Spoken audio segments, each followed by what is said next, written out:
Vous allez m'excuser. Si vous applaudissez comme ça me fait mal.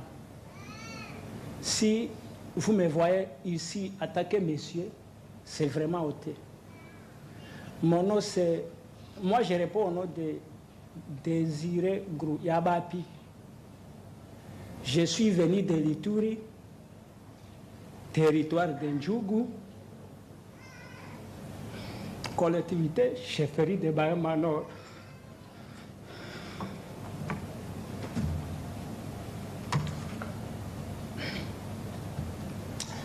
C'était un jour comme ça, un jour X, vers 5 heures du matin. Moi, je dormais encore. Mon épouse était allée à la source, allait puiser. Elle était allée puiser. On était resté avec mes 4 enfants. Elle a laissé son bébé de 2 mois à côté de moi.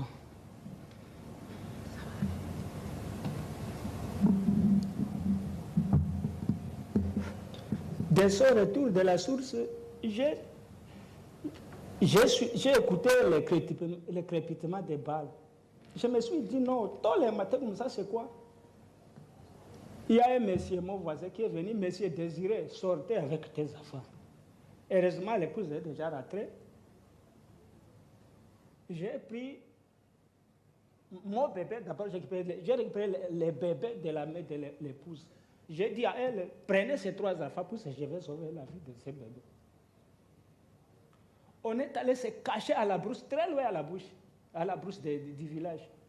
Alors, heureusement, les assaillants Codeco, ils avaient envahi le village, ils ont commencé à massacrer depuis 4 heures du matin, on ne savait pas. Alors, à ma grande surprise, j'ai vu les assaillants apparaître. Ils sont venus là où on s'est caché, on ne sait pas comment ils ont su que nous étions à la brousse.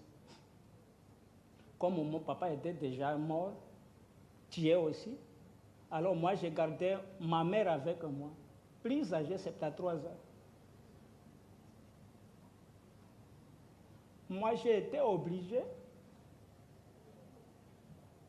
par ces assaillants, ils m'ont demandé entre la vie et la mort, que je puisse choisir. Il y a un assaillant qui me dit non, ne posez pas de telles questions à ces messieurs, exécutez-les.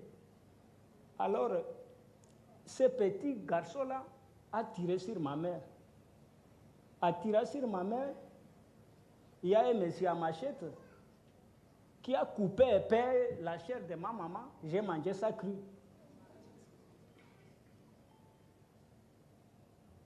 Après avoir tiré sur la maman, j'ai déjà violé ma maman à présence de mes enfants. Il y a un monsieur qui se dit commandant de Assaja qui viole mon épouse à ma présence, à présence de mes enfants. Vraiment, mon fils aîné qui a 12 ans aujourd'hui, il est devenu impoli. Il est devenu impoli envers moi.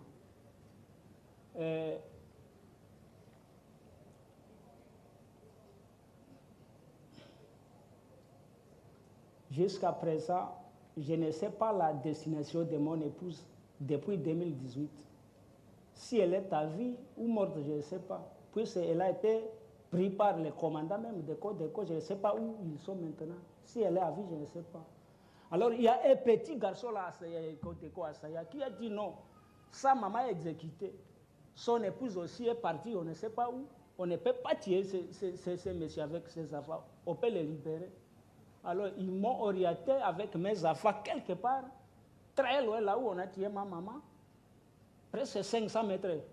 Il m'a demandé si vous pouvez venir jusqu'à Bonia.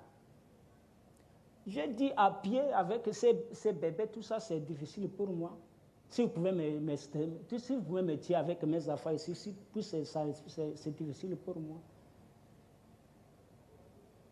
Alors, il y a 2 militaires, Codeco Assaya, qui nous a accompagnés jusqu'au village en me demandant de ne pas passer ma nuit à Blougua.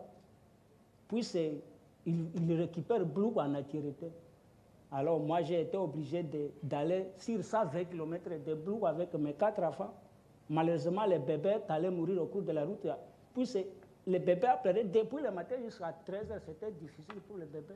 Je l'avais laissé d'âge et tout comme ça à la route. Et en fait, si aujourd'hui, attaquer simple et déplacé du site qui gonze à Bunia, je remercie d'abord le président, le chef de l'État congolais, pour avoir songé à faire de telles initiatives. Mais je demanderai au chef de l'État, attaquer garant de la nation,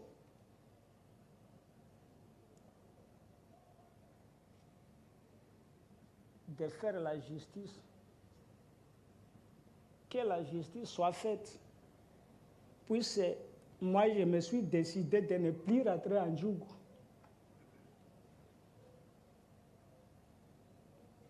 Je vais mourir chômeur à Bunia.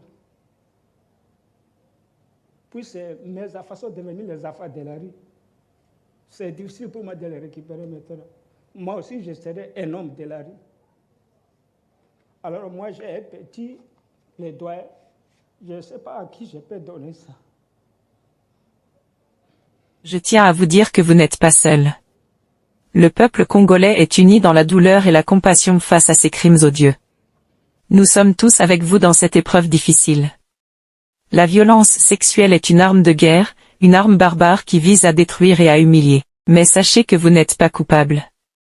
Vous êtes des victimes innocentes qui méritent justice et réparation.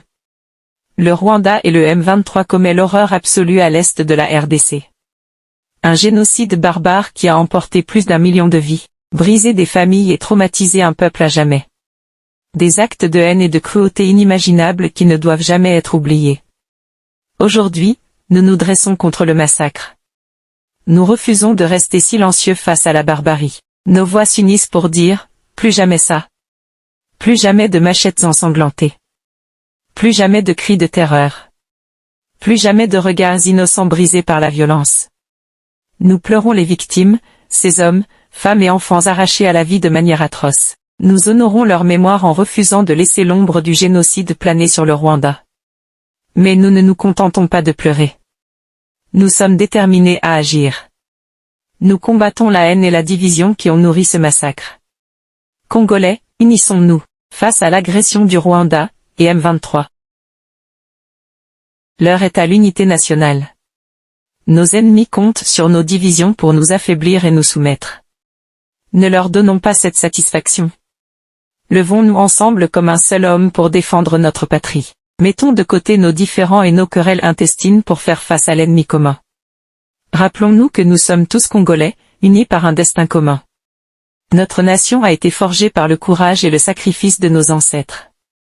Ne trahissons pas leur mémoire, il est temps d'agir pour protéger notre peuple et notre territoire. Le Rwanda et M23 sèment le chaos et la destruction dans l'est de la RDC. Nous ne pouvons plus rester passifs face à cette injustice. Soutenons nos forces armées qui se battent vaillamment pour défendre notre intégrité territoriale. Mobilisons-nous derrière eux et apportons-leur notre soutien moral et matériel. Exigeons de la communauté internationale qu'elle prenne ses responsabilités. Le Rwanda et le M23 doivent être condamnés pour ces crimes et ces agressions. Il est temps de mettre fin à l'impunité. Congolais, l'heure est grave. Notre nation est en danger. Unissons-nous et agissons pour la défendre. Nous vous invitons à laisser vos commentaires ci-dessous. Partagez vos réactions, vos questions et vos réflexions sur ce témoignage. Vos points de vue sont importants pour nous. Ils nous permettent de mieux comprendre vos préoccupations et d'améliorer notre travail.